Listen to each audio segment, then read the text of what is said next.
I welcome everybody who decided to participate in this event, where we will learn about the successes of the different research institutions, how they were able to collect so many ERC grants, senior in junior and senior category, even more in the advanced category. But let me mention first that this month is dedicated to mathematical events in this building. Every department, every class of the Hungarian Academy of Sciences is going to fill up with programs the main building of the Hungarian Academy of Sciences. This month is dedicated to the mathematical department, to the mathematical programs. There is a short summary of the programs that will have been organized and will be organized in this building. So if you still can, please take a copy of this program. It is on the table in the corridor. Anyway, let me mention that I asked Professor Stipsicz to organize this meeting because I learned several times about the success of the Rényi institution, and a couple of weeks or months ago, Péter Pálfi, a former director of the institute, proudly told me that the institution can already construct a football team from among the ERC grant winners, which really shows that the Rényi institution is a very successful one. But anyway, I don't want to waste more time. Let me transfer the floor to Professor Stipsicz, who is going to be the chairman and leader of this discussion today. András, the floor is yours. Thank you very much. Can you hear me? I hope you can. Welcome, everybody. I'm really pleased to see so many faces, and I hope you will not be disappointed. So here is how we envisioned this 2-hour session. So we will give 6 short presentations, and then we will open the floor and we will have a Q&A session. So while listening, you can think about your questions, and I guarantee the questions, and we hope that we can even give the answers. We will see. The first, you can see the participants of the panel. Abért Miklós, he's from the Rényi Institute. Maria Lugaro from CFK, how do you say that? Astronomy. Borvölgyi Katalin, she's the national contact point. She's one of the national contact points, and Böhm Gergő is the other one. And Horváth Sándor from BTK, the humanities, and Stipsicz András. And there is one more guest coming, but there are some important discussions, so he will show up a little later. Dénes Ádám from Koki. So I would like to invite Katalin to start the presentation. Thank you, and welcome to everyone. I hope you can hear me well. But please let me know if there is any problem with the sound. And I was told to give a very short presentation, 10 to 12 minutes, and I asked Miklós to let me know if I'm nearing the 10 minutes or the 12 minutes. I'm sure that most of you know quite well what the ERC is about. I'm going to give you this presentation, the short version of the presentation that we usually give together with Gergely Böhm, who is the other NCP. So we prepared this material together. I'm going to talk about the general rules and give a special focus to the mentoring initiative within the ERC, because the topic of this discussion, panel discussion, is the mentoring program. Where is the ERC situated in the Horizon Europe scheme? Most of you must know that it belongs to Pillar 1, the Excellent Science Pillar, and what follows from this is that the sole evaluation criterion for an ERC application is the scientific excellence. Scientific excellence concerns the project, the proposal, which the researcher submits, and the researcher, the principal investigator, it is called, so the PI. We will refer to them as the PIs. So for an ERC grant, there is typically one PI, one research project, and this one criterion excellence. The PI can be at any career stage from this year on, right after the award of the PhD, but we will talk about this a little bit later, and can be from anywhere in the world. But the important thing is that once they receive the grant, they must implement the project in Europe, in the European Union or in an associated country. There is one special feature for the ERC grant, the portability of the grant. What does that mean? The researcher, the PI who received the grant can take it from the original host institution to another host institution at any time. And it means that even after the award of the grant and before the conclusion of the grant agreement, the PI can take the grant away to another institution. But the host institution is not among the evaluation criteria, by the way, so it doesn't matter. The evaluators cannot consider the prestige, the results, the achievements of the host institution. I'm sure that if you are familiar with the ERC, then you know this slide very well. This explains the various types of ERC grants, because there are several types in order to fit each career stage of a scientific career. The starting grant is for the very beginners, who are at the very start of their careers. The consolidated grant is the next step, and the advanced grant is for those who are either established researchers or even at the top of their careers. The starting grant and the consolidated grant will change from this year. We refer to this as this year because they will have to submit or prepare their applications for the next call during this year, but this will belong to the 2027 work program. And the new feature will be the eligibility window for the starting and the consolidated grant. The starting grant applicants will be able to apply right after the award of their PhD, so it means that from 0 to 10 years after PhD they can apply. The consolidated grant applicants from 5 to 15 years after PhD. And for the advanced grant there is no such eligibility window. There are two additional types of grant, the proof of concept grant and the synergy grant. The proof of concept for ERC grant holders to market their research or to put it into practice. And the synergy grant is for a group of PIs, from 2 to 4 PIs, for a 6-year long project, so not the 5-year, which is the normal period, but for a 6-year period. And there will be a new type of grant, the ERC Plus grant, for any career stage. This will be a huge... so this grant is described as something that goes beyond what a normal ERC grant could achieve. So those researchers who feel that they don't fit in to the normal ERC grants because what they want to achieve is so huge, it's really transformative in their field of research, then they should consider submitting an application to the ERC Plus grant. It will have a budget of 7 million euros for a period of maximum 7 years. It means that a minimum of 4 years and a maximum of 7 years.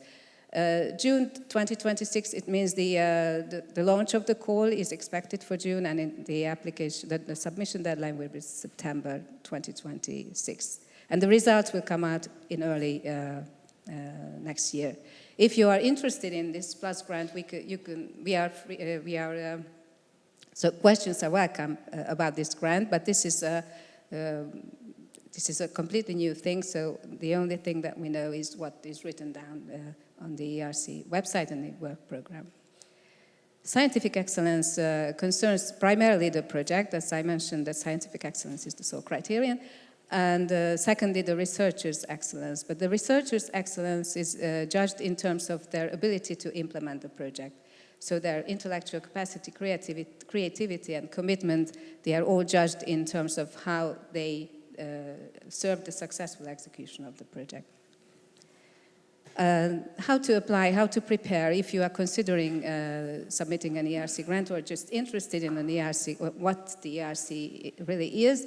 The first step should be to read the ERC work program, which is published each year. I put the link, and of course you will receive the slides, and then you can have all this information for you at home. So there you can read all you need to know before deciding on an application. If you've decided to apply and selected the specific call, then you should read the information for applicants, which is prepared for the specific calls. I put a link here for the advanced grant, which was the latest such call. What are the elements of an ERC application? The ERC application has to be prepared and submitted online on the online submission portal for European Union grants. And it is made of these elements that you can see here. There is a part A for the administrative data, part B, which is split into B1 and B2. These two parts contain the actual scientific proposal, the CV of the applicant with a track record, and the funding ID in B2. I will talk about the B1 and B2 changes which were introduced from 2026. And then the annexes which you have to upload online on the submission portal. The most important one is the host institution support letter, which you have to upload in every case. From 2026, there was this new proposal structure introduced, which brought about an important change between the two parts, part B1 and B2. In fact, they were changed into part 1 and part 2, so the names also changed and the length of the document also changed.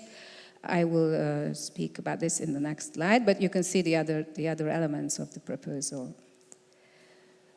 So what are the main changes concerning the proposal itself? The part 1 and part 2 are considered as two parts of a single document. So the scientific proposal is now considered as a single document.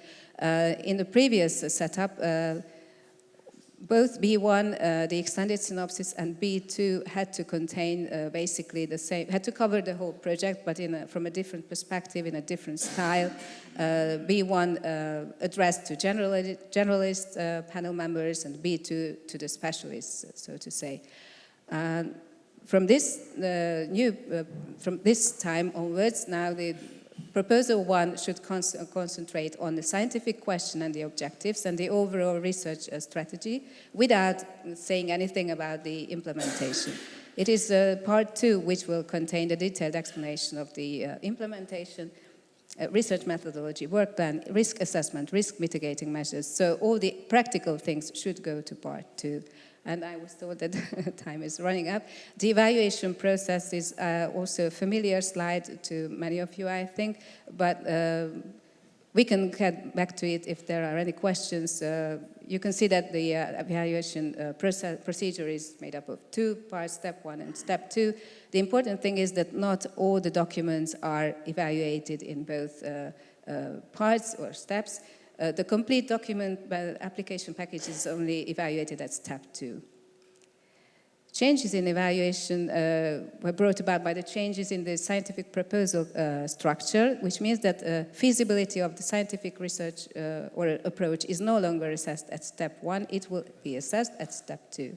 And now comes the part of the PPT which concerns today's topic, what the ERC NCP team provides to potential applicants, and with special regard to the ERC mentoring initiative. We provide general dissemination of information through information sessions at research organizations and universities. It can be of a general content, but typically this is more specific, tailored to the needs of the researchers who work at the institution which invited us. You can consult our website, which is a web page on the MTA, or the Academy's website. And there is assistance to individual researchers, interpretation of rules, of ERC rules, more complex rules, and if we need, we can ask for help from ERC executive agency if needed. And then individual assistance for the preparation of the actual application package. And if the researcher is lucky enough to get to step 2 and be invited for an interview, then we provide help in preparation for the interview, the PowerPoint presentation, and we organize mock interview training before a mock panel. And the participation in the ERC Mentoring Initiative is a great tool for us, a great help for us in our search for experts who can help prepare the applicants who turn to us for help. I will talk about it in the next 2 slides. There is a plan for the future, the organization of grant proposal writing workshops, because there is a strong need for that. It has been raised a number of times by many applicants, and we also feel that that would be really a good idea to organize such workshops. I think we are in the process of planning, making concrete plans about this. The mentoring initiative, what is it really? This is an initiative which was introduced by the ERC in 2021. You can consult the ERC website where the basic information is to be found about this mentoring initiative. The Hungarian ERC NCP team joined this initiative right from the beginning.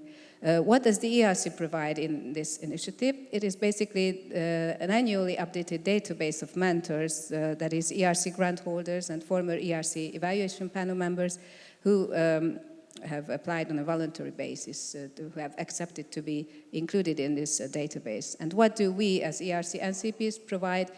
We try to match the researcher, the potential applicant, with the mentor and connect them on the basis of individual requests. Each national or regional office, in our case the ERC NCP team, follows its own criteria and procedure for selecting the PIs for the mentoring initiative. So the ERC doesn't intervene in this selection. They don't say what kind of procedure is required or what kind of criteria the researcher has to fulfill. In Hungary, who can ask for mentoring under this scheme? Basically anyone with a research idea and with a first draft that can be presented to a mentor. So this comes in when the researcher has already made up their minds about the project itself. So we cannot provide help, that's the reason we cannot provide help in finding the research topic or how to find the limits or how to. So you have to have the idea and have to have the first draft by the time we can connect you with the mentor. How to become involved? Just send an email to us and we will get you to your mentor. When? As early as possible, but at any rate, leaving enough time for the mentor, at least 1 month's notice to the mentor before the submission deadline or any deadline, the interview date or any deadline. Mentoring is offered for preparing the application. I mentioned this already, and in the form of mock interviews where we set up a mock panel basically from these mentors from the ERC database, but we have a practice of asking mentors from a general ERC grantees and panel members database as well. And there have been researchers who have accepted the invitation without being included in this ERC mentors database. The mentoring takes place online typically. This is not a requirement. This is just I think it was because of the COVID pandemic. So it was at the time of the COVID pandemic when this mentoring initiative was introduced, and then it became online. Yes.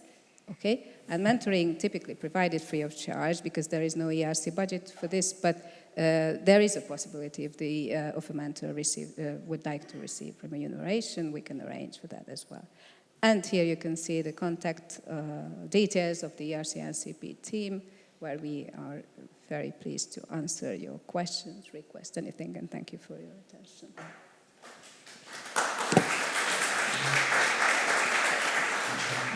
Thank you very much. Now a technical break because we have to start the next PowerPoint. How do I do that?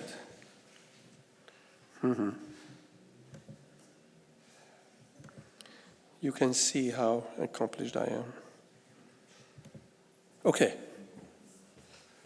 Please, the next speaker is Maria Lugaro. Okay, thank you. Can you hear me? Yeah, I think so.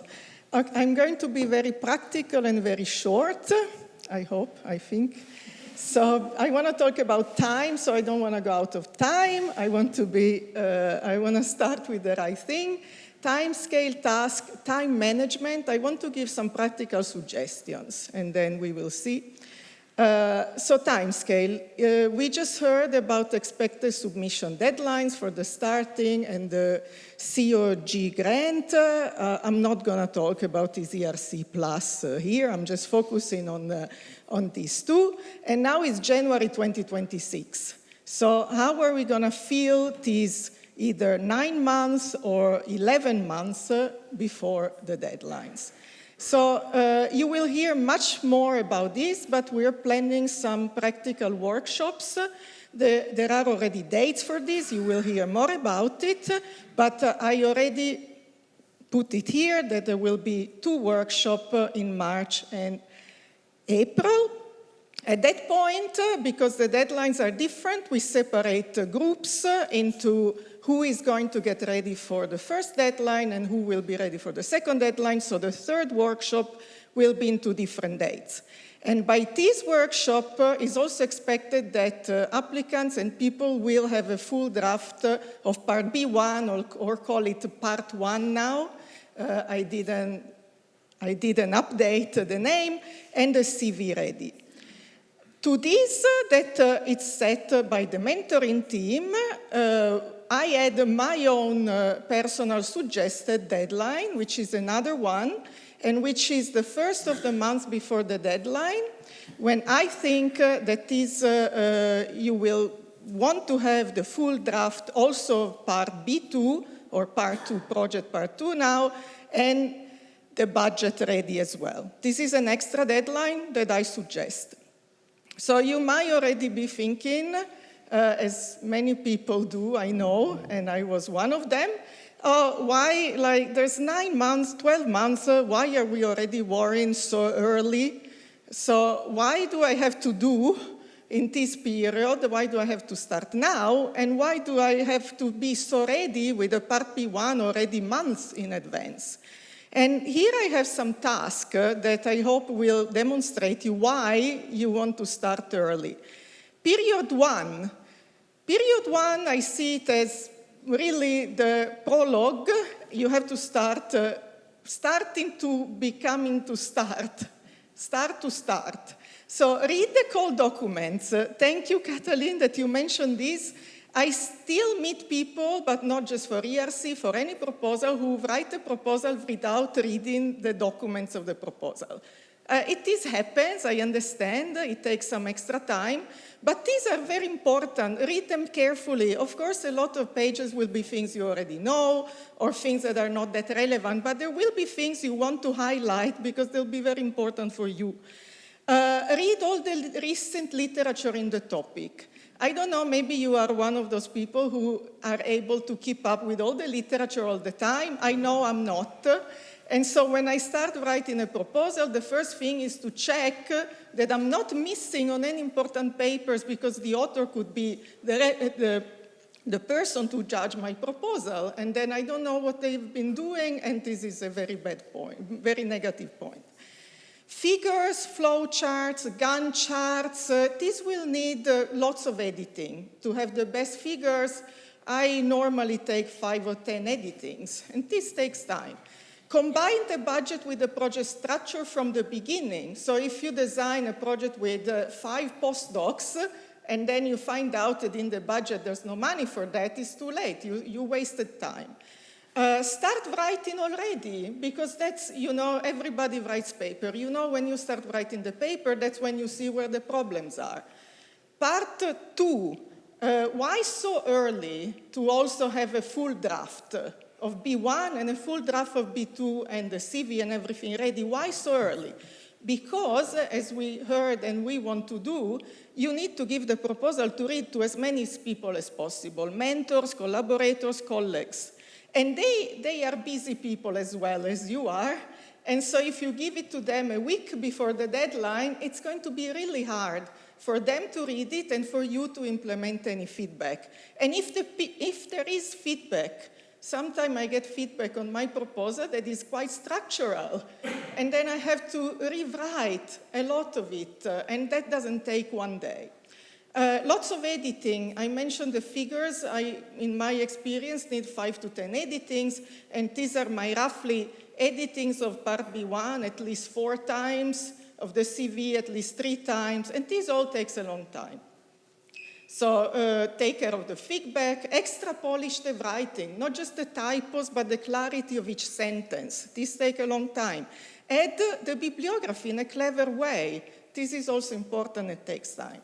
And now I want to finish off with some, I would say, practical suggestions that some of them could help some people, some not. Everyone is different, but I would say that January and February start dedicating at least 1 full day a week to work on the proposal. 2 days is already a lot. 1 day and a half is nice. depends on the week, how busy you are on one or the other week. And another suggestion, which is more psychology maybe, I find useful to find a dedicated place to work on the proposal. A place that could be unusual, could be, I don't know, the library, for example, your children's room, their desk, the forest, the beach, like it could be different places, but I find useful that if your brain gets used to go to that place and work on that proposal, it's much, much easier to start. The day when you start, your brain clicks in, that's the place where I do that work, and you can get into the flow much faster. So this is just a suggestion. For me, it works. From March, I would add at least 1 full week a month, on top of the 1 day a week, 1 week a month to work on the proposal. I personally find the Fridays a difficult day to work on something really hard. So if 1 full week could be Monday to Thursday, and then the Friday you just catch up with all the chores that you couldn't do during the week. For example, I have one more tip. Have holidays, 1 or 2. I prefer 2, while the people read B1 and the CV. I do that. I finish, I send it to everyone, I give them 2 weeks time for feedback, and in the meantime I go on holiday. And don't think this is the time when your brain is not going to work on the proposals. This is the moment when you'll be on the hammock in the park, and your brain will think, oh, actually, that thing I wrote there doesn't really work. How do I solve it? And then you say, okay, but now I'm on holiday. But the day after, the brain will say, I solved it. And then if you want, you take a note, but for me, this works. It's a holiday that your brain really can use to dig deeper, I think. And just to finish off, from that point, which is my deadline, I added there in green, I would almost exclusively work on the proposal. Maybe on a Friday is hard, as I say, you're tired, but that's the point, the last month and a half, where you really need to only focus on that. And the other suggestion is to start submitting the proposal at least 3 days in advance. The system works that you can resubmit. Some people don't realize that, but it's really useful. You can submit, and then you can resubmit until the deadline. And every time you resubmit, the system takes the latest version. So I normally would submit at least 3 days before, and then keep on submitting at least once a day until the deadline. If not twice or 3 times, it gets a bit stressful, but then you know you're safe, because there is something in which is 99% good. And I think I finish here. I hope I didn't go out of time with my time management. Okay, good. Thank you. Sándor, thank you very much. That's quite a tall call. So Sándor is next.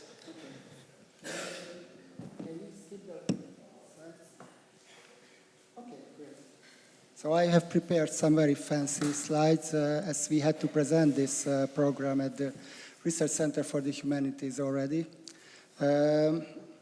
We started. Is there anybody in the room who doesn't speak Hungarian?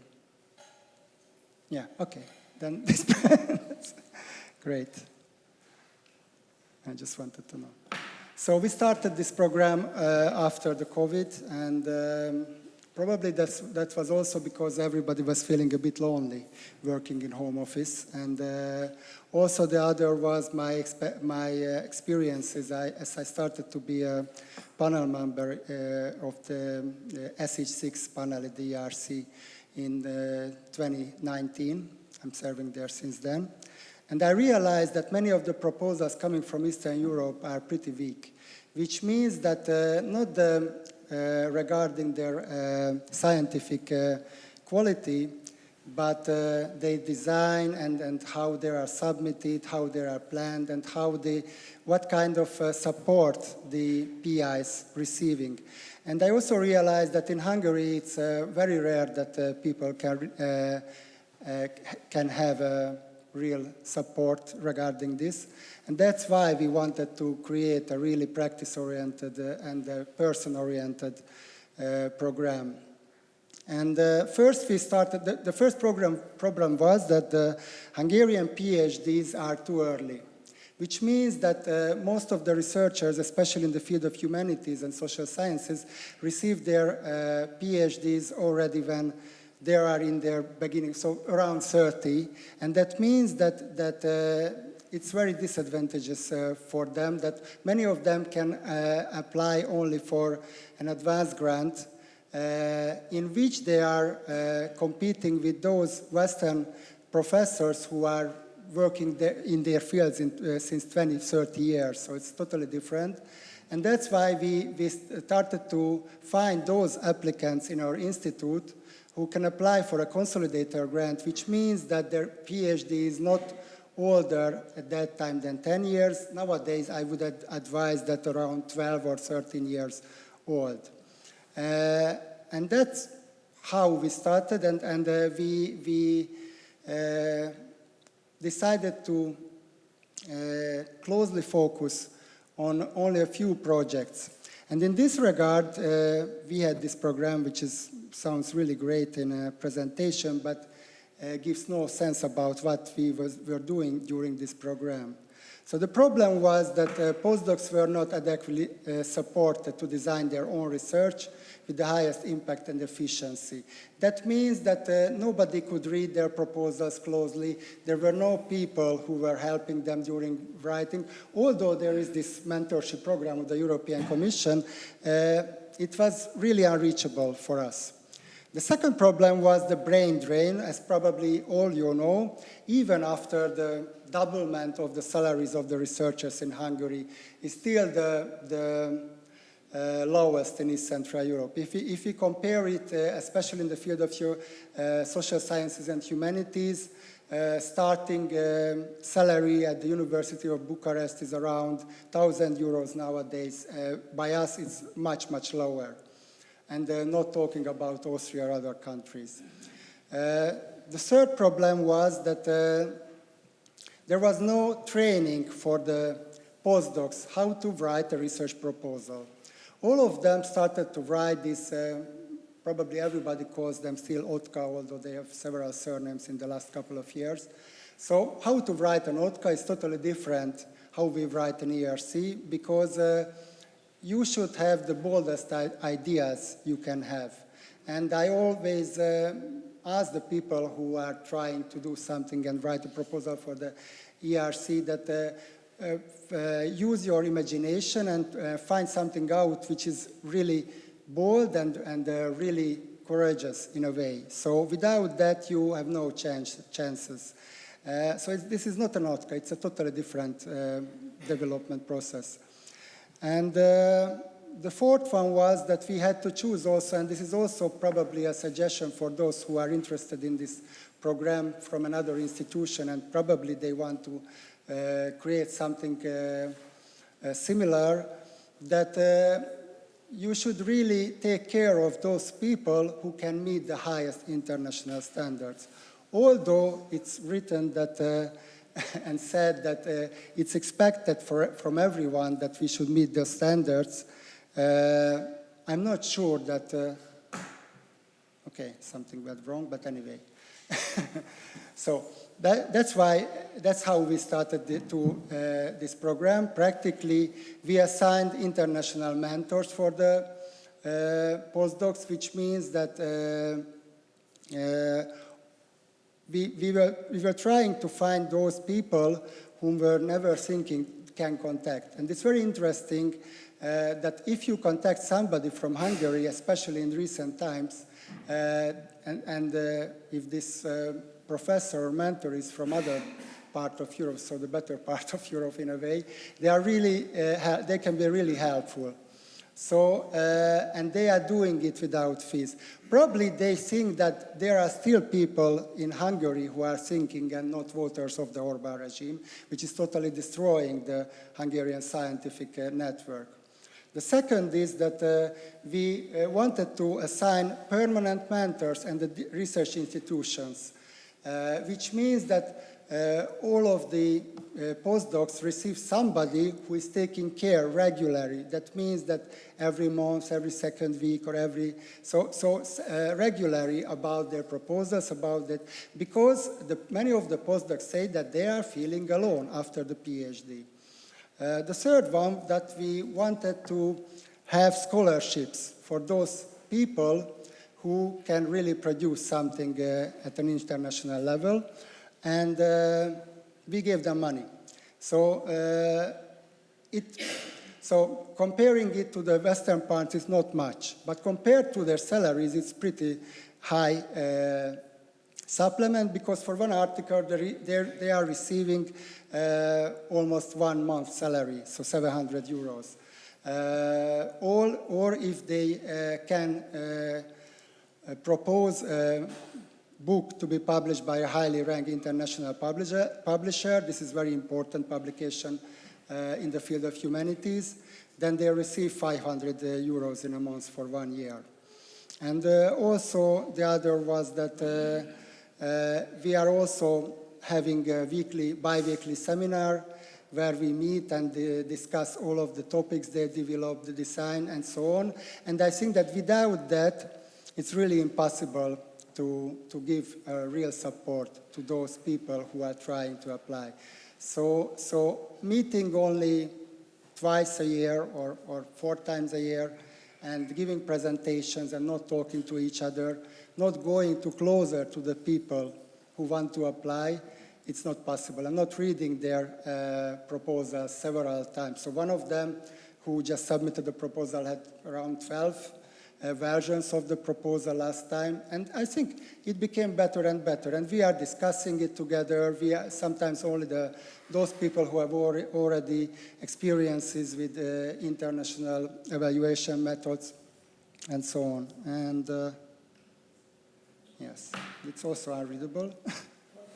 I don't know, but anyway.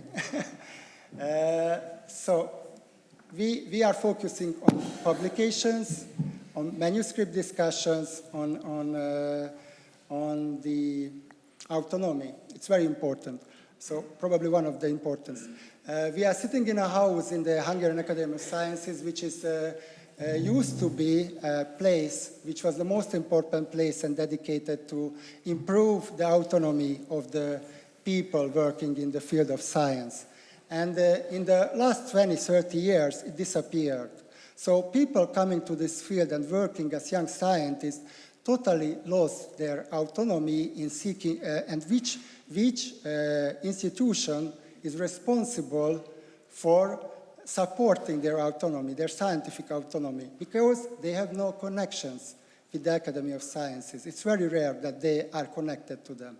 These new institutions like HARREN and, I don't know, and you know, this former one, MKH, Magyar Kutatási Hálózat, and the other ones, was established totally from above, and they have no contacts with the real researchers. So that's why we should tell them, those people who want to apply for an international scholarship, that your ideas are really good. You are the boss in your research, and you can decide what should be done, not the people above you. And this is very important to increase their autonomy regarding scientific research. Because in Hungary and probably many other Eastern European countries, I heard several stories, for example, from colleagues in Poland, that how their universities are totally not supporting them for international scholarships. So this disappeared. Probably people starting in the 90s were more autonomous than people starting nowadays. And last one is that, yes, that we are reading their proposals closely, every sentence, and we are talking about it, what should be done.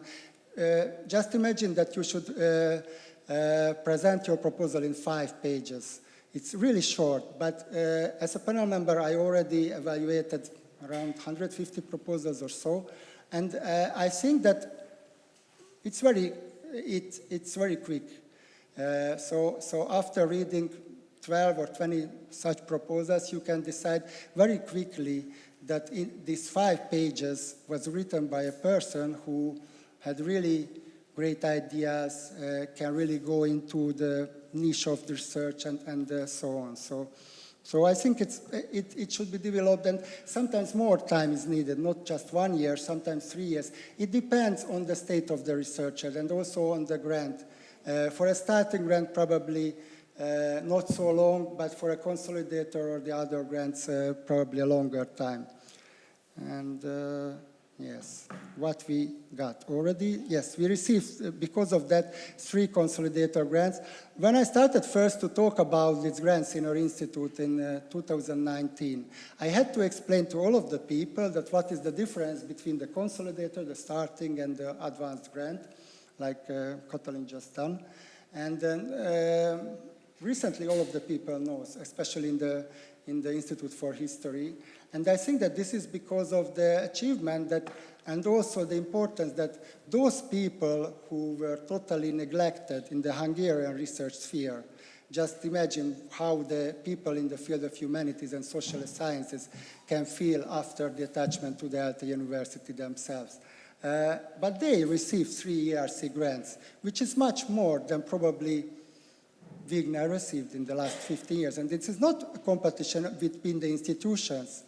This is about how the people feel themselves in the institutions, how they feel they are autonomous in an international field, and how they feel, for example, their knowledge is competitive from an international point of view. And I think that Hungarians and Eastern Europeans has a very specific view, and that's what we should use also by the ERC proposals, because if you look at the statistics that these countries are really underrepresented, it's not because they are bad at all at science.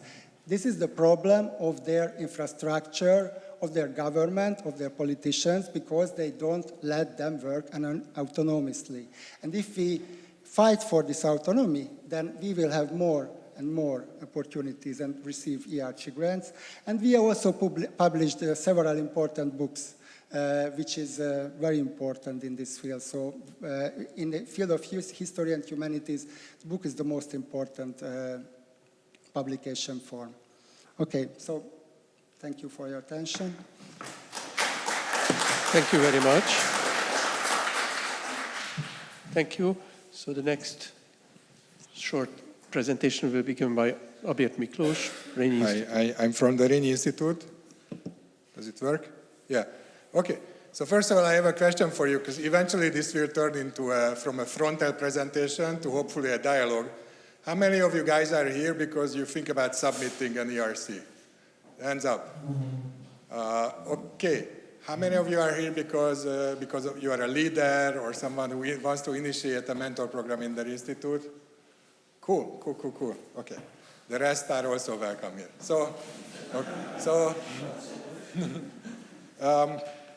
All right, so how we roll at Rényi, which is an obnoxious title, but maybe it will wake you up. So first of all, I completely agree with Sanyi in one thing, not in everything that he said, but in one thing definitely.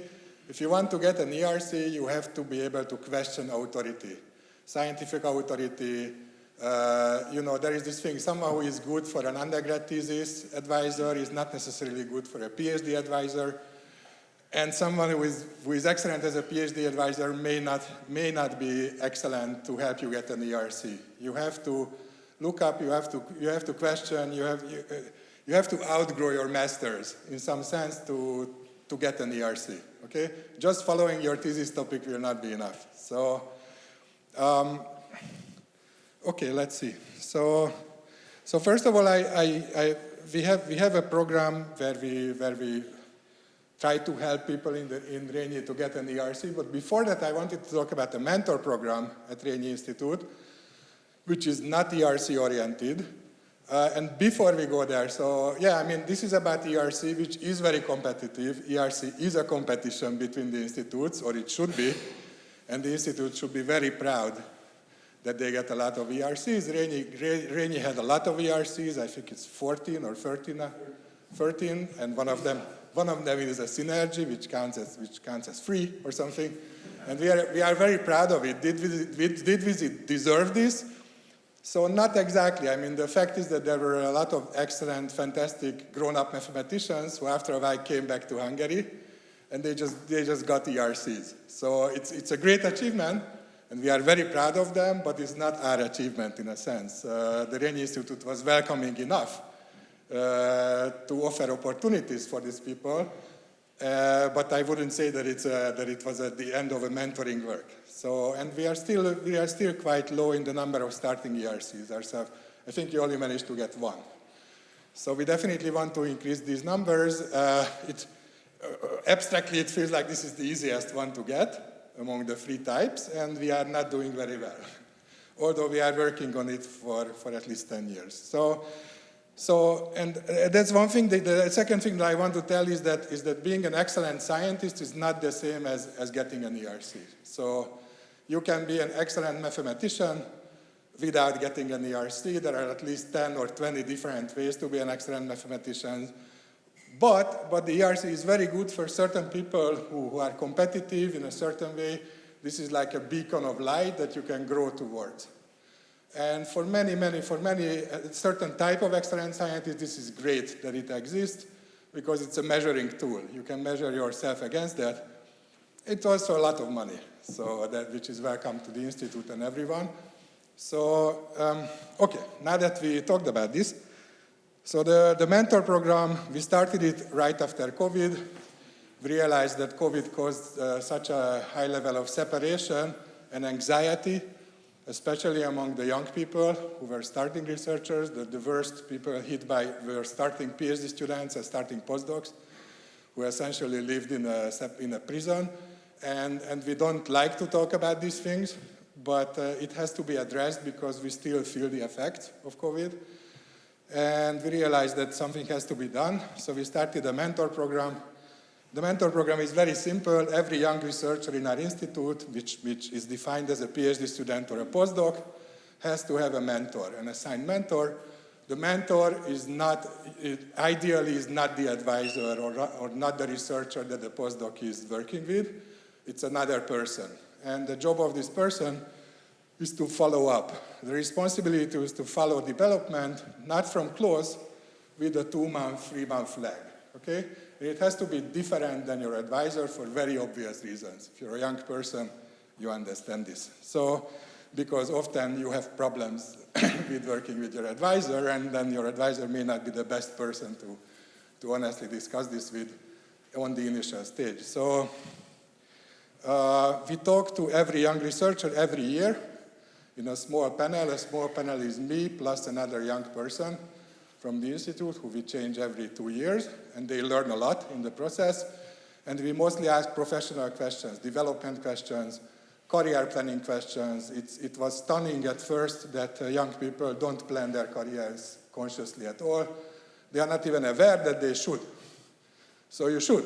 Of course you should plan your career, and you should see at least 2 different paths that you will take, and you should have contingency plans and so on, because these fields are very small. And if you don't make a plan, it can end very bad. And we ask very routine questions. Most of the questions are not psychological. It's not about psychological well-being. But when you ask someone, do you see your advisor? And the person says, sure, yes. And I said, how often? And every 2 months. So then the red flag goes up immediately, and then you have to address this. So those kind of things. The program helped a lot, measurably helped a lot, but it helped more with Hungarian young researchers than with foreigner young researchers, partially because if someone comes to Rényi from abroad, they are already planning their career much better. They are much more conscious. So, and also we can help more because we know the in Hungary, if you want to get a job at the end in the academics, then a good strategy is to find a university and start to teach there. This seems trivial, but for many people it wasn't. So, okay, anyways, so I just wanted to advertise this. It takes just a little bit of enthusiasm to start such a program in your institute, plus encouragement from your director. That's all you need, and it makes perfect sense. So if you're one of these people and you want to know experiences or something, just reach out. and I'm happy to tell you. Okay, now let's talk about ERC, and I have to take this disclaimer that what I tell you is specific to math. In general, all the advice you heard today is specific to the topic. The good advice is very different in humanities and very different in math, probably even different in math than in physics. So if you want good advice, find someone who is in the field. But anyways, let me tell you the math part. So there's a standard career plan, an ideal career plan, strictly in math. Do a PhD in Hungary. Go to a postdoc abroad to the best place possible. Okay? Learn some new knowledge there and bring it home. If you decide not to come home, which is fine, it's part of the system, then stay abroad in the best place possible and be open to take Hungarian students later. Keep in touch. I'm very happy. If half of the postdocs that goes out comes home, I'm very happy. It's a good balance. We should not aim to get all the Hungarians that go abroad to get back, because it's not efficient. So then come home with a Marie Curie. The Marie Curie is an excellent climbing up grant for an ERC. It's much, much easier to get. It gives a fantastic salary now, I think, and it's more administrative. The write-up is more of an administrative chore and not that scientific. So it's an excellent practice. It's an excellent first step. And very luckily, you can say many bad things about the way science is done at home, but now we have this NKFIA or OTKA system. The next thing is apply for an NKFIA or OTKA grant, get a Landulad grant, if you get, or at least apply for one. The Landulad grant is almost like an ERC. So the way you write a good Landulad is not so different from the way you write an ERC, at least in mathematics. Again, I don't know what about that in humanities. Also, break away from your thesis topic. This is very important. If they see that you're just following your advisor, that's not necessarily a good sign. So when you want to get tenured, it's the same thing. You have to break away from the thesis topic and start to do your own research. So, and then apply for an ERC. This usually takes 3 years. So in the meantime, find a home university and teach there. That's the standard career plan. You can, of course, you don't have to do this. This is kind of an ideal running up. No, you don't get there yet. Okay, so what we do for special ERC candidates, I mean, how we mentor them. So ideally, the mentoring starts at least 3 years in advance, 3 years before ERC submission. There are certain things you can do to enhance your chances. There are obvious ones, publishing good journals, stuff like that. But there are less obvious ones. For example, if you organize events at your level, this is a plus. This looks very good in your CV if you're organizing events. Local events, international events, it's something that any one of you can essentially do. And it looks good in your CV. Is it the top thing they look at the CV? No, but it's in the top 5. So imagining the panel, this is a thing that many people have different difficulty with when, after all, even an ERC proposal is a dialogue. So you try to imagine the panel. Who are you selling your thing to, okay? And the answer is that there is no secret ingredient. Basically, it's you, but 25 years older.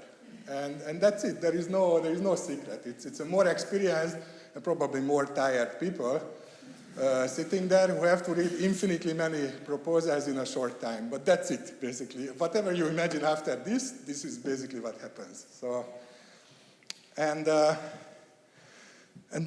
idea is you need to tell a story. Okay? So a proposal is a story, and it has to have a strong vision. It's a storytelling, because stories are as you remember from childhood, stories are the easier to remember. The easiest to remember. Everyone loves a good bedtime story. So you have to tell a good story. If there is a story, you have to tell the story. And it has to be unified. It has to have a lead, it has to have a line of attack, and it has to have a vision. And it has to be something that a tired, excellent professor will remember after 10 minutes of reading it. Okay, so Yes, with the help, we usually look at B1, but not B2, because B1 is what the panel looks at, and usually it's better if someone looks at it who is not in your field. Your advisor is not necessarily a good person to read your B1. If you can get an excellent mathematician who doesn't know much about your field, this will emulate the panel much better than your advisor who knows too much about your field. Okay? So the same with interviews, with mock interviews. So, and then usually we do two mock interviews. The first one is usually abysmal, including my own mock interview, and then it gets better, the second one. So that's it. Looking forward to questions in the question session. And also, don't forget, that's the advice I always give. It's good that you do good science, or excellent science, that you show it. You have to show that you enjoy it too, because no one wants to look at a broken, complaining man. In Eastern Europe, one of the norms is that we are whining all the time. Don't whine. They don't want to hear it, So, all right. Thank you.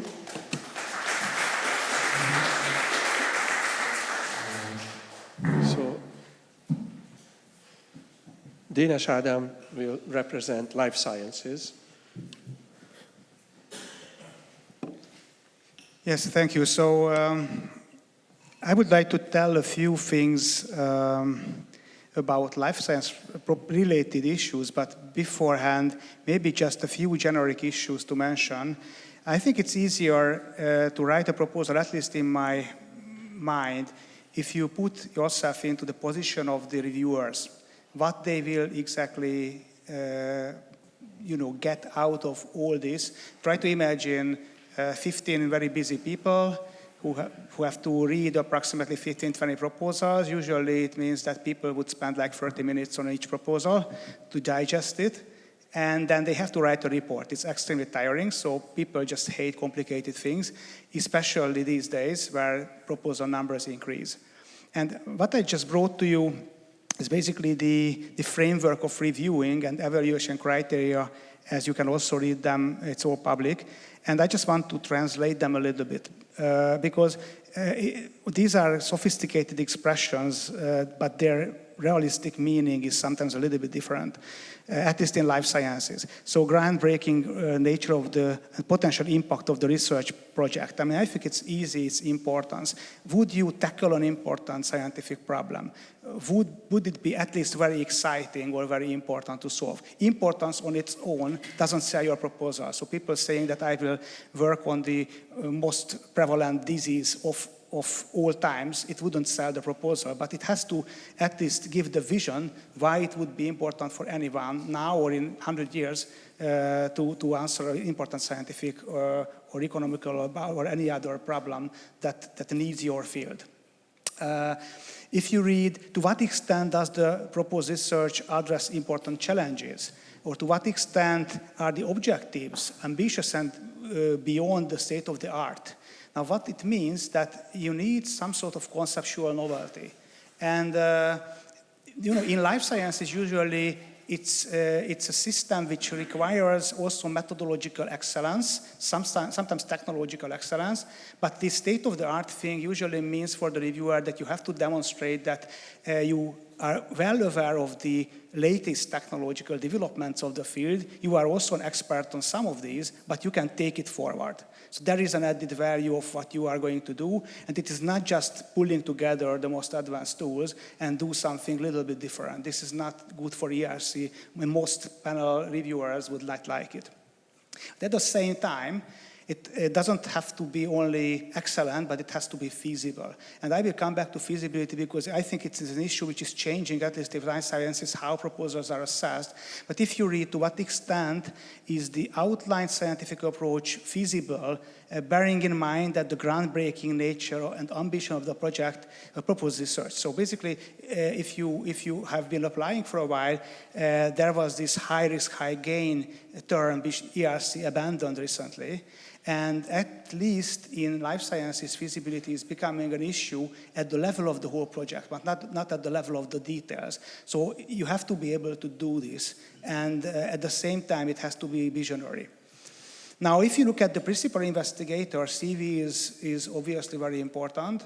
It means different things at the level of starting and consolidator grants, and I would definitely look at independence.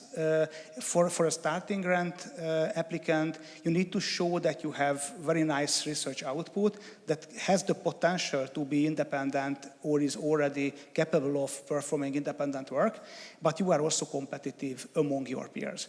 For consolidators, obviously, senior author papers are required, at least a few of them. I was told by a very experienced life sciences panel reviewer ages ago that they were actually at that time looking for at least one landmark paper that is visible. You don't have to have a fantastic CV as a consolidator, but you have to be able to show that you have an international visible output at least.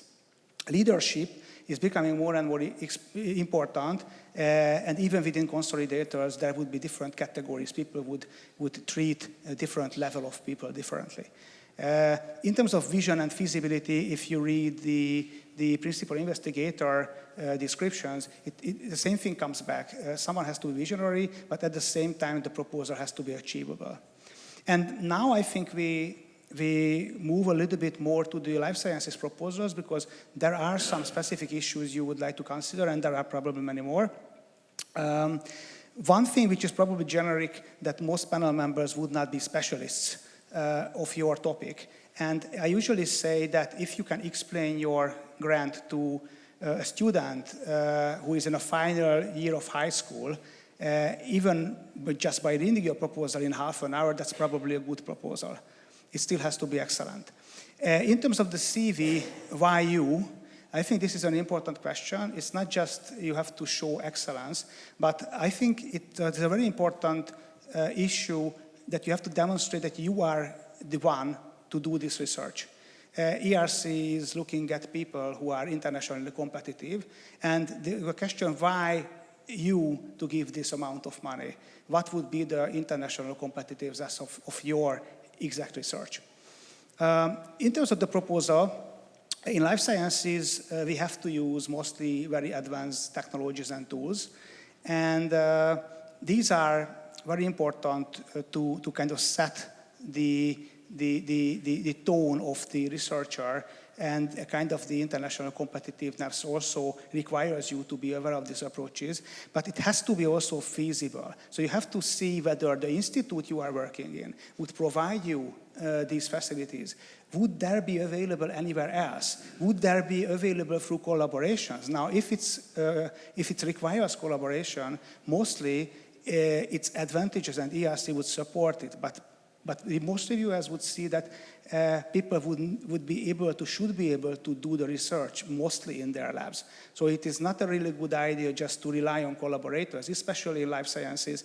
You have to show that the working environment and the technology available to you are not just feasible, but you master them, so you are capable of doing this. Does the ERC grant mean any added value to support technological and research excellence? Why I did this, we made this sentence or statement, because I think it is also important to consider, especially life sciences, if you get this amount of money, what would be the added value? Do you need this amount of money to fulfill the research requirements? If it's just to buy a lot of stuff and there is no clear objective, what would be the added value of the ERC money to your research? It's usually very difficult to sell to many reviewers, especially if there are many other proposals which are excellent, and those, of course, the PIs are excellent. In many life science-related proposals, there are in vivo experiments and in vivo facilities or human tissues, clinical samples are needed.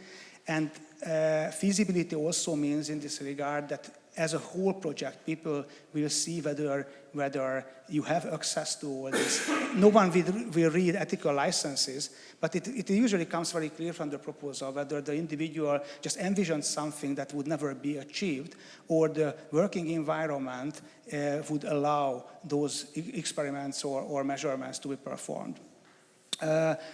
Cost of consumables and personnel, it becomes an issue these days because salaries go up. ERC costs or ERC budget did not change in the last 15 or 14 years. So now you have to really watch how you imagine how many people you can use or apply to do the work, and what types of consumables you will need. No one will read the budget in B1, but people will feel whether it's realistic to achieve. There is also a thing which I want to point out. There is this potential extra money, €1 million. You can ask for relocation or extra equipment. I've witnessed it in the panel work that although it's communicated, it would not be an issue if you ask for more and the panel would decide you don't need it. But actually for people in the gray zone, it would be important. So how the panel thinks about this, if you request an additional €1 million and there is very expensive equipment you need to buy, in the B1 people would not see this, but would definitely see whether your research is feasible because you need a kit which you have never used. And you have to consider whether you need this or it would have sufficient added value because it might be actually a negative factor. And what I also see, and this is probably not going to concern writing the B1, but if you make it through to the interview, now the emphasis on the interview and the kind of decisive nature of the interview increased a lot. So it seems that very, very good applicants with very strong CV and very strong B1 can fail very easily if they cannot perform on the interview. So I think we just have to put some efforts on this as well. And some very specific remarks to finish off. There are also changes in the work program from 2026, and there are also things which have been evolving for a while. And to be honest, it's very difficult to tell what effect they would have on how the proposals are assessed, but I just want to make a few points. One is that assessment of the scientific excellence of the PI. Internationally important feasible papers are still important, but it seems less and less allowed for reviewers to comment on the excellence of the journals or impact factor or anything. What it also means is that you have to really think about the papers you put into your CV. If you have landmark papers, but they have no connection with the research, it's not necessarily a good idea because people will now look at the papers more and more, at least those 10 papers you put in the CV, and 5 of them would be very important. So think about not just the international visibility of the papers, but how would this support the overall research strategy you are pursuing. The other thing is there is a change in the B2 proposal, which we actually have very little experience with because we have never reviewed these types of proposals. But what is going to happen is that basically the B2 becomes a methodology, work plan, risk assessment story. Still think about this, that B1 will be only seen by the reviewers in step 1. So they would not see your B2. But regarding this, I was just criticized very recently by one of the panels for one of my reviews when I criticized feasibility in B1. And I just wanted to copy you the sentence which the ERC officer basically sent to me. So in terms of feasibility, it seems that ERC is less and less keen to set feasibility in B1 for details. The overall research strategy should be feasible. So you have to sell the research strategy. But it's less and less likely that you are criticized on little details in the B1, especially considering that the B2 is also changing gears. So I think we just have to put some effort on thinking about this, what the proposals would look like. And I think you probably have to sell the proposal more and more in a relatively short period of time to those people who are reviewing your proposal, and there will be a very strong, more methodological discussion in panels in B2. So this is what I wanted to tell you. Thanks for your attention. Thank you very much. Thank you. So we are a little bit behind schedule, but it's okay. We heard a lot of details about about these ERC projects and proposals. And one of the aims of today's meeting is to launch a mentoring program which will try to incorporate all the ones which already exist in the Hungarian science, but maybe we give a little more structure to it. And this is what I would like to talk about, but let me just first show my slides, which are clearly made by a mathematician, as you can see. Here's a little statistics. In the last few years, the ERC submissions increased every year. In the last year, it increased by 30%. So the competition is way bigger than it used to be. Also, this explains all the changes. You see that it used to be 5 pages plus 14. Now it's 5 plus 7. So there is such a burden on the panels that the ERC tries to reduce it, and this is the reason for all the changes. In this program, so the aim of the program really is to improve the quality of the ERC submissions Hungary or even Eastern Europe produces. As it was remarked by one of you, there are maybe sufficiently many submissions, but their overall level should be improved. For example, as Maria outlined, you have to think about it early on. There is this overall strategy of submission proposals in Hungary, or at least in the Rényi Institute. You do it in the last week, preferably in the last day. And believe me, it shows. So you have to really nurture your ideas and spend some time with them.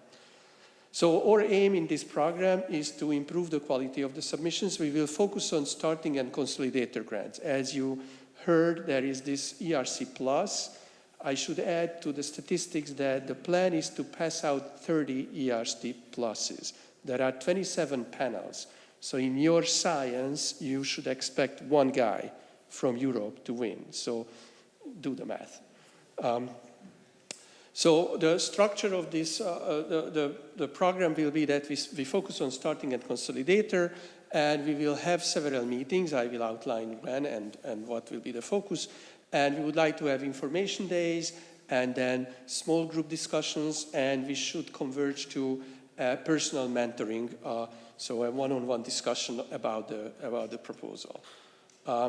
So here is my general advices, and partly for potential applicants and partly for people working in institutes or universities and in charge of people. So we have to prepare future potential candidates. We have to talk to them. Miklós already explained how we do it at the Rényi Institute, and this is an important advice. And when Miklós said that you should have a career plan, then Sándor asked me, did you have a plan? I didn't. And probably you don't, but you should. So, things like where to publish, shall I participate, shall I be an editor of a journal, shall I organize a conference? There are all these little details, and they sort of are all pieces of a puzzle, and you have to fill the puzzle. So think about that and act accordingly. So as was also pointed out, an ERC grant is a success, is a personal success. It is attached to a PY, but it's also a success of the institution. We manage currently 5 ERC grants, not that we are counting, but still. And it's an important part financially, but also as an identity of the institute. So encourage young people to prepare, and then we should have them. Also, it provides stability in turbulent times. I know that Hungarian science never met turbulent times, but if in case it does, we are all prepared.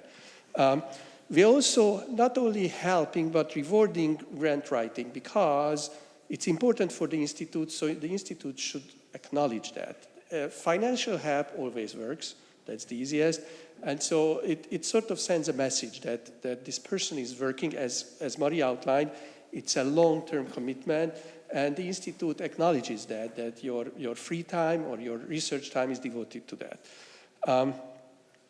So Miklós mentioned that, and also Ádám, that the evaluation process involves people from your field, but not specialists, and you have to address them. So you have to talk to specialists and generalists who have a broader view and help you to develop your proposal accordingly.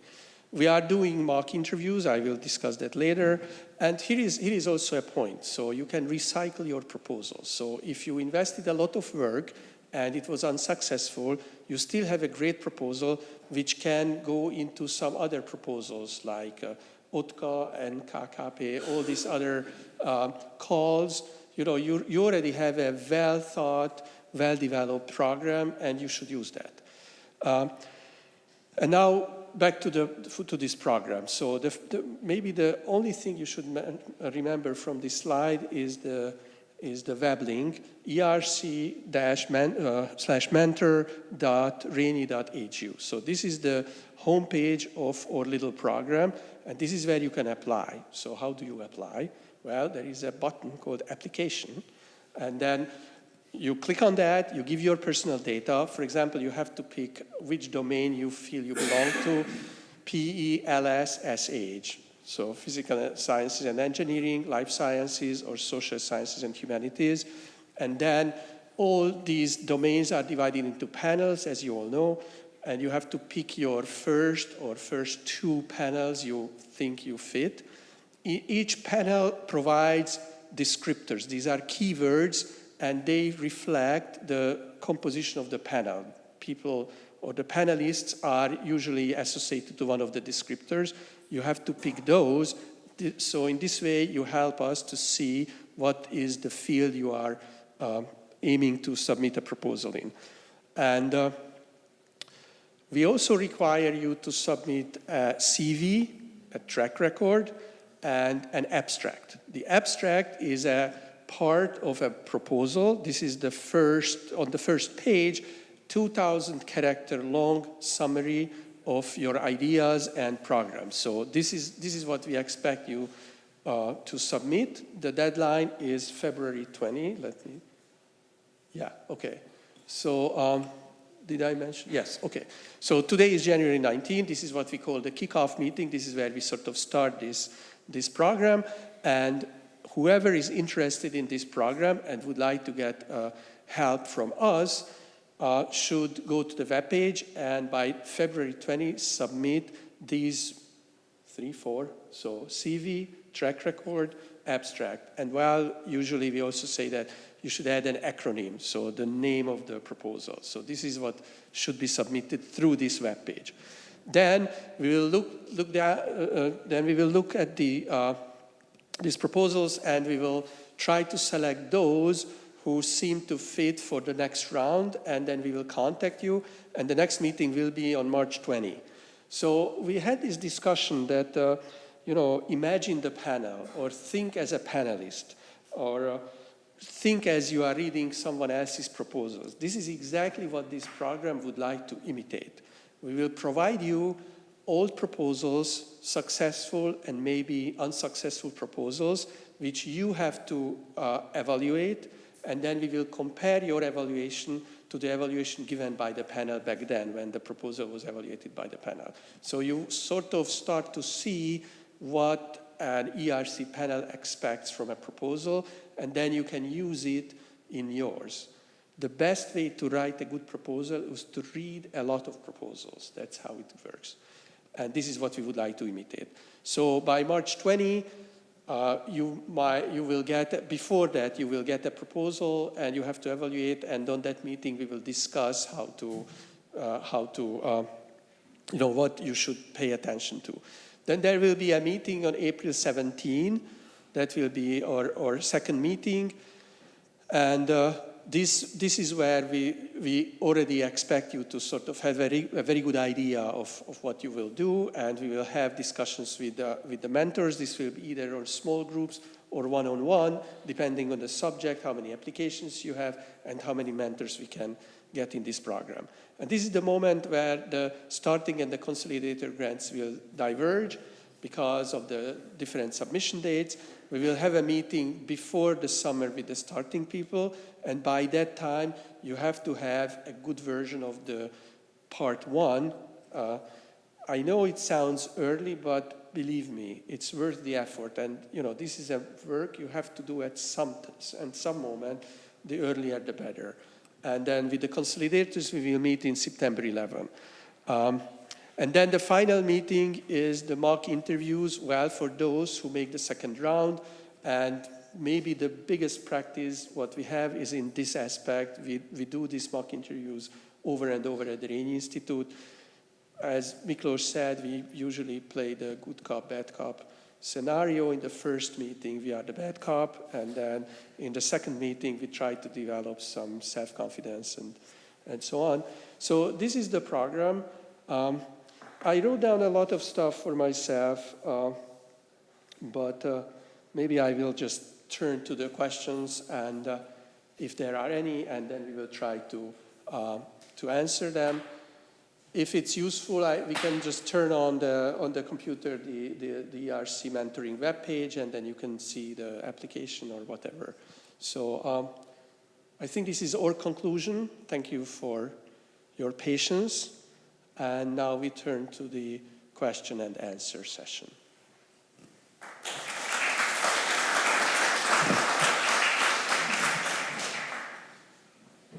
This will involve some kind of a running, right? I don't have it.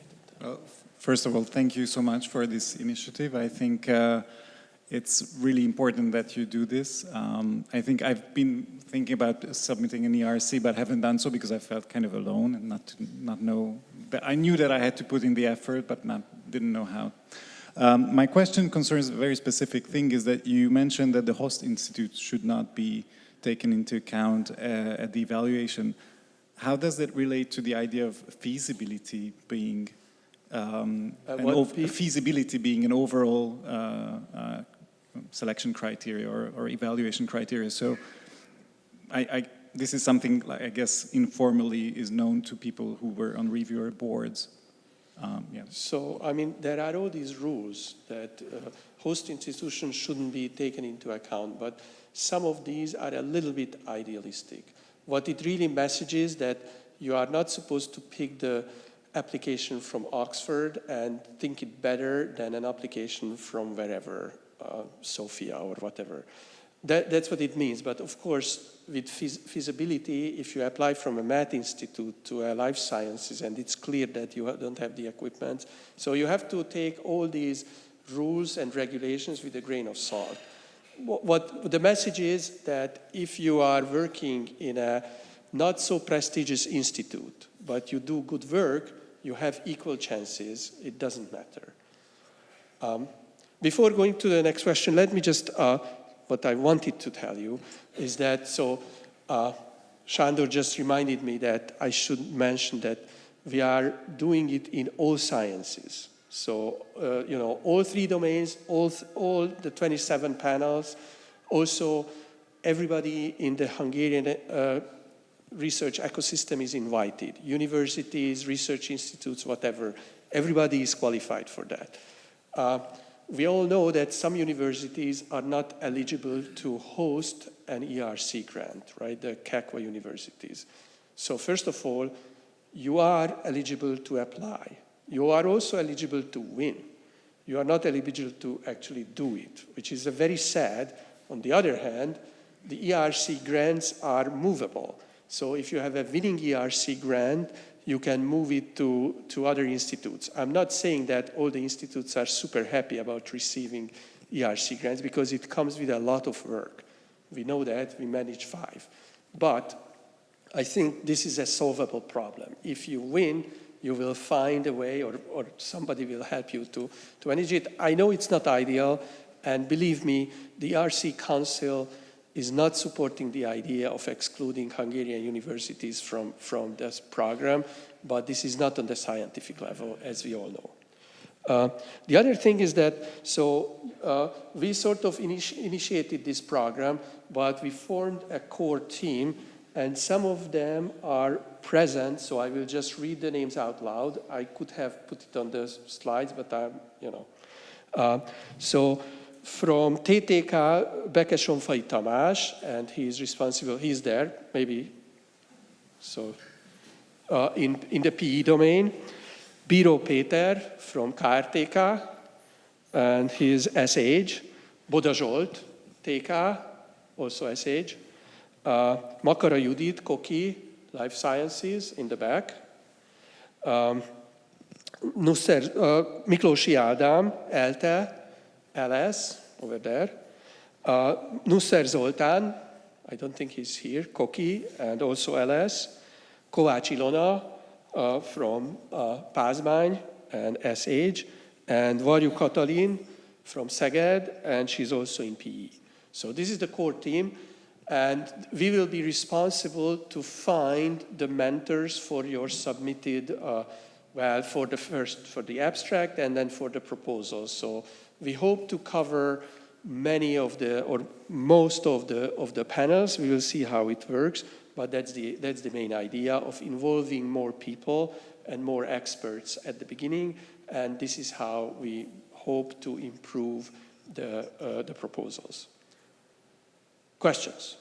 Hello, thank you very much for the very interesting presentation. My question is on this high risk, high gain. So at the beginning of the presentation, it looked like that's the aim, but what I got from presentations at the end is that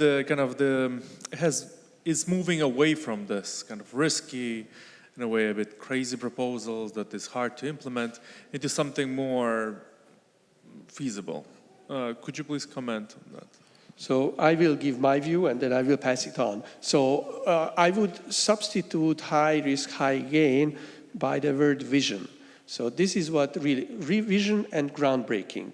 We have to make a real distinction between a good and funded OTCA proposal and a good ERC proposal. In fact, in the panel, sometimes the critique is that this is a fantastic national proposal and we just put it aside. This is not what the panels are looking for.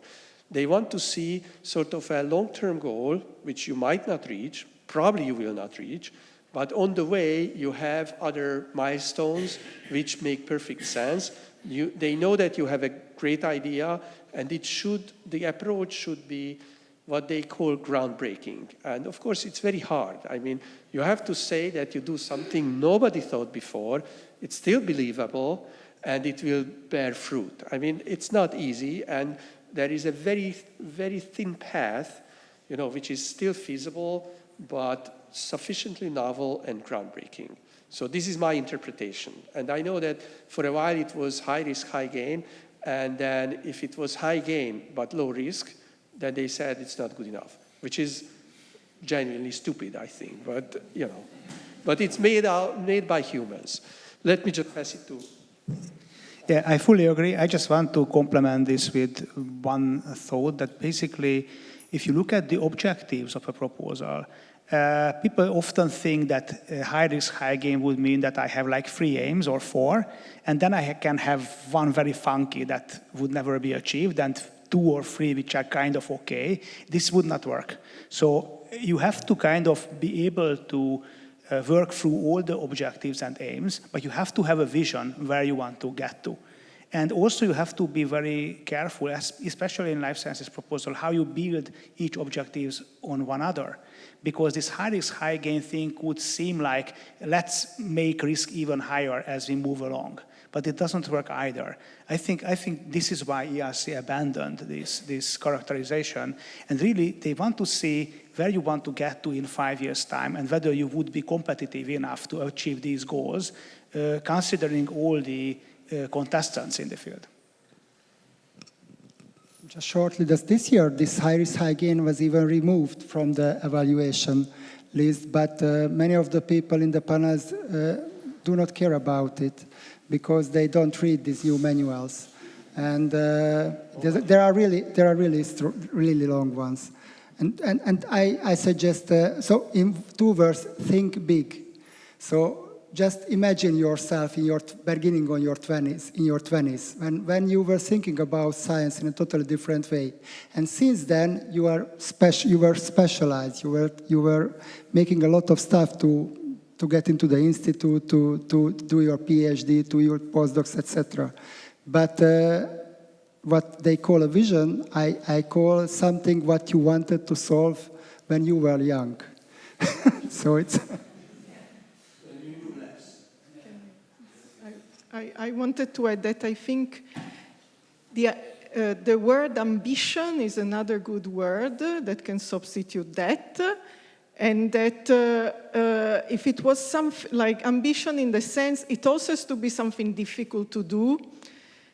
It has to be difficult. Otherwise, people would have done it already. So that's difficult, ambitious.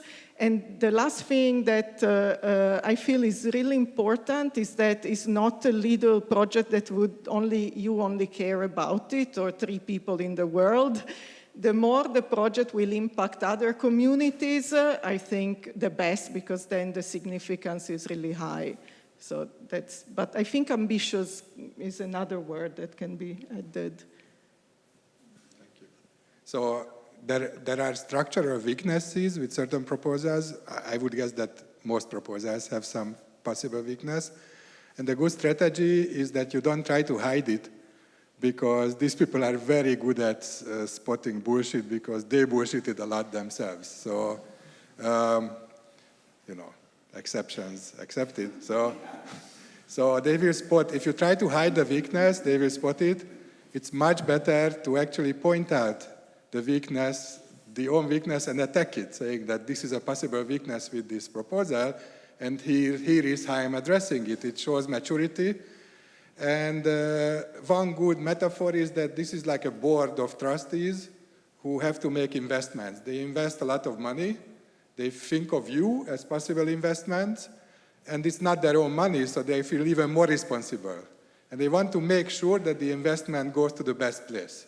So you have to build trust. And in general, they take you at your word, they trust you in the beginning, but if you bullshit too much, it goes away and then you're done. So it's not worth to bullshit, and you have to show maturity, and that you will be a good steward of the project.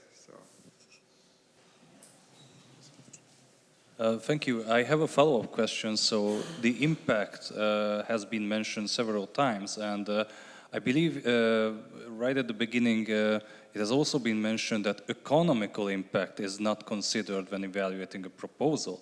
So my question is that I'm in life sciences and I have a translational project, and it is strongly translational. So I know certain funds don't really like that. They focus on basics, but how does the ERC view that? So although it is not considered when evaluated, but is it a no-go? So if I am too translational, is it an exclusion criteria or something? Thank you. So I started. There is no such a thing that ERC. The panel members represent the ERC. There is no central committee which makes decisions, and everybody should execute it. Second, this economical impact, and in the field of humanities and social sciences, we totally hate those projects. We want to achieve something like this, because this is expected mostly by the authoritarian governments, and in this field we only accept exceptional science, and excellent science. And this, regarding this, if we read in a proposal that it will have some impact on economics or politics or something like that, we start to be very careful regarding this project, because this is not really an ERC project. So it's totally not a, but probably you can quote even the... Yeah, just a comment, considering the life sciences issues, and I think it's probably more generic. Impact means that it has to be an impact in a field or in multiple fields. It doesn't have to be a single type of impact. Let me just use 2 examples. I've been reviewing together with people who were molecular biologists and neuroscientists and many others, and there was a proposal when someone used a very, very simple worm, which is kind of a model animal of life sciences. It has approximately 1,000 cells, and the research paradigm was just to use another subspecies of this worm and use an olfactory task, so the worm would find, the male would find the female, and that would be kind of assessed with very sophisticated technologies as a model animal is transformed to another model. If you look at the impact of this on its own, no one on Earth would treat worms or would like to cure a disease of the worms, but actually the model system, because it became so important for life sciences, Sailor Update is elegance. and also as people know the word, that setting another type of toolkit or setting another type of experimental scenario to understand how simple cells interact could be fundamentally important. Another thing, if you think of COVID-19, 5, 6, 7 years ago, if you were to receive a proposal to review that coronaviruses of bats would be important for anything, most people, reviewers, including me, would have said, this is bullshit, forget it. And you know, there is a pandemic and something amazing happens and things you could not link to anywhere become phenomenally important. And I think ERC would look at this kind of excellence if it is important currently and you can tell exactly why, or it is scientifically so excellent that it would have a potential impact on multiple fields. And the third very short example, there was a guy who didn't win finally, but he was very close, who had the proposal to have a mobile phone device, a speech analyzing mobile phone device for a neurological condition. And because everyone is using mobile phones, it would be so easy to adopt. And the guy had a very weak CV, but actually the proposal was so exciting that he almost made it through because people could see the scientific impact. And if the guy would have had a single stronger paper, it would have gone through. So this is how you actually learn what is important for certain fields or for many fields. And there is not a single good solution for this. Did you get the answer? Submit. Just do it. Thank you very much for this very nice presentation. I have a question regarding the host institutions, and you mentioned that there are some universities who are not eligible at the moment for hosting a possible winner ERC. So my question is, when we are writing an application, do we need to mention anything regarding the institution, the feasibility, the team? So how we separate host institution and the project? Is it related to some kind of level or not? So there is a part where you introduce the host institution. It's very short. In the panel, I don't remember we saw it ever. Did we? I don't remember. So I don't think that influences the outcome. We have to be aware of the fact that the panel members do know that Hungarian universities are in trouble. They don't know which universities, so they think that Hungary is in trouble. But officially, it is not supposed to influence them. When I was in like 4 years ago, there was this question whether Great Britain is eligible or not. And we didn't know. And the answer was, don't worry about it. Come up with a list. If there are potential applicants on the list who are from countries where there is this Schrödinger's indeterminacy, then the waiting list is made longer. That's what they do. And you are perfectly eligible to win the project, but your host institution might not be eligible to host it, and that's the problem. So the problem starts very late. Actually, we do have the same problem now with our peak numbers. We do have peak numbers, but these are, again, Schrödinger's peak numbers. Until you touch it, you don't know whether they are valid or not. And we can submit proposals, and then when the contract period comes, this is when it turns out to be an issue, not before. I was asking if we mention anything about the host institution, we need to mention it's already in the form to name it. To name the host institution, so the name is already there. And of course the question raised if the panelists or somebody is taking in consideration this fact or not. They are not supposed to, of course, you know, these are human beings and they read newspapers. The second question, do you suggest to apply from such a problematic university, or we should start directly with a Hungarian institution who is eligible? So, from example, if I'm from Szeged, should I apply for Szeged or should I go to ELTE? Do you have an easier question, or that's the easiest one? That was it. So, ask us in private. Yes, okay, thank you. Maybe March. So, you know, there should be a strategy and there should be a connection. And if the proposal is successful, I would imagine that you would find, I'm almost sure that you will find a solution for that.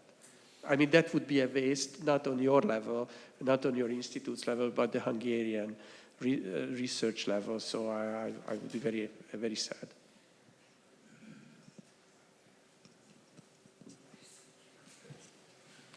I have a question from the perspective of the host institutes, because we are also organizing a mentoring program within our own institute, and I wonder how we can complement this program, or do you have any suggestion how to combine and harmonize the mentoring efforts we are doing within the institute with your program?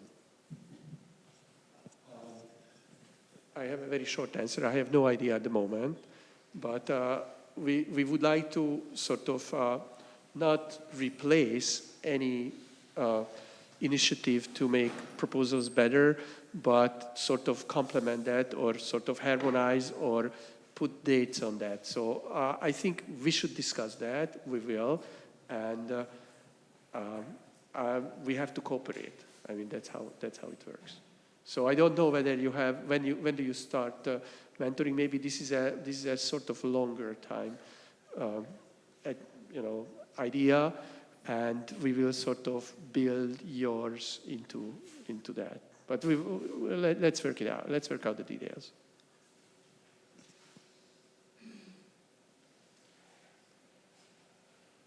Okay.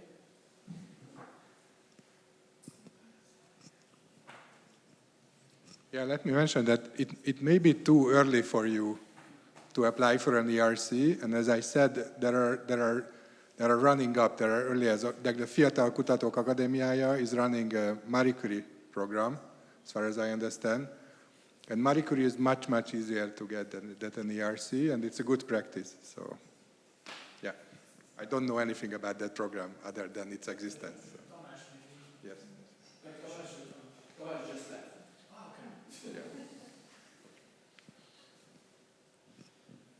Yeah, maybe you should know about that. So the Fiatal Kutatók Akadémiája is running a very similar mentoring program for Marie Curies.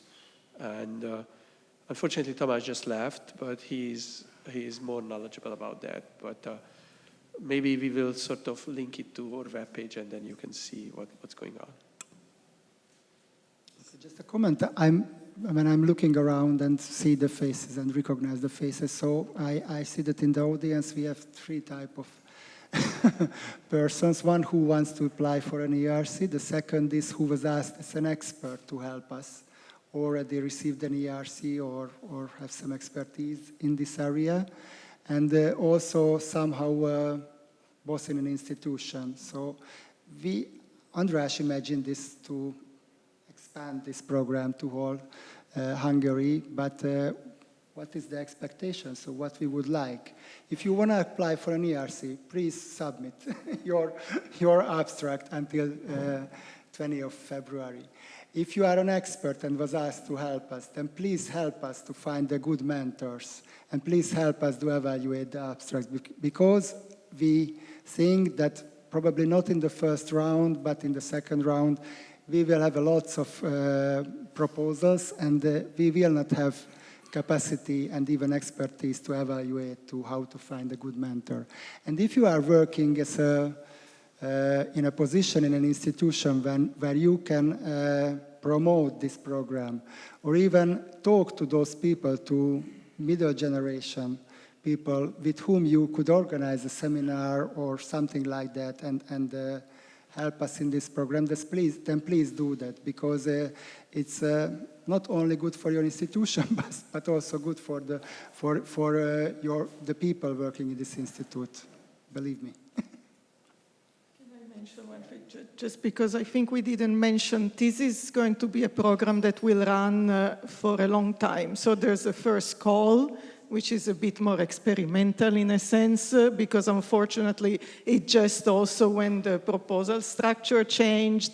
So, but the idea is that there will be a second call about at the end of this year, about November, because it's better to have it a bit earlier, and then every year there will be a call. So it's not that people have to feel, I'm not ready for February 20, get ready for November, whatever will be, or November 2027, because this is meant to be long-term.